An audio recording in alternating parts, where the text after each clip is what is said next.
My name's John DeCarmine. I have the honor of leading the team at Grace Marketplace, a low barrier housing focused shelter in Gainesville, Florida. When we were first talking about going low barrier, we actually ran into some problem from funders who said, we've looked at your housing inventory in the community, and it turns out you have 30 shelter beds for unsheltered men. We actually had about 900 people unsheltered at the time.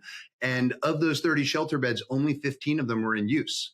And so we were struggling by saying, look, we need more shelter. No matter what we do, we absolutely need more shelter beds for people. And then our community would turn back and say, no, you don't. You're only using 50% of the shelter beds that you have. Why would you need more shelter? Well, when you looked a little bit more closely, the reason people weren't using those shelter beds were because they were at a very high barrier, very religious program that required a couple different things. One, they said, if you want to stay here, you can for $10 a night. Two, if you want to stay here, you can, as long as you do pass a breathalyzer each and every time you walk in and out of the building.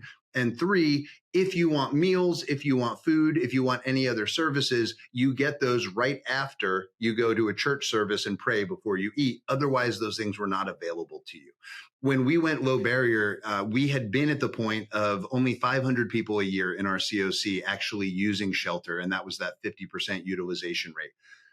Fast forward 10 years, we had half as many unsheltered people and a full third reduction in homelessness. And we were serving 3 times as many people in shelter. We saw 1,500 people coming through our shelter system, and we were operating at about 99.8% capacity. So for us, we know, and we have the data and the evidence to show that if we make the programs meet the needs of the people, people will respond to that. People will then come in, will give us the opportunity to serve them, and we'll start to see massive reductions in homelessness. One of the things I hear most often from people who are concerned about making the jump to low barrier is either this expectation that when you lower barriers, you don't have any rules, or it means that your shelter is going to become this loud, chaotic environment, even more so than it already is right now.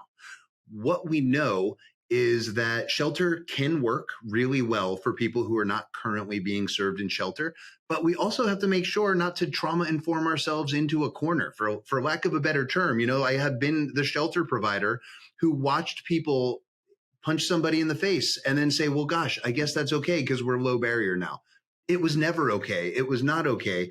There are still allowable limits that you can put on people's behavior if they are threatening the health or the safety of other people there.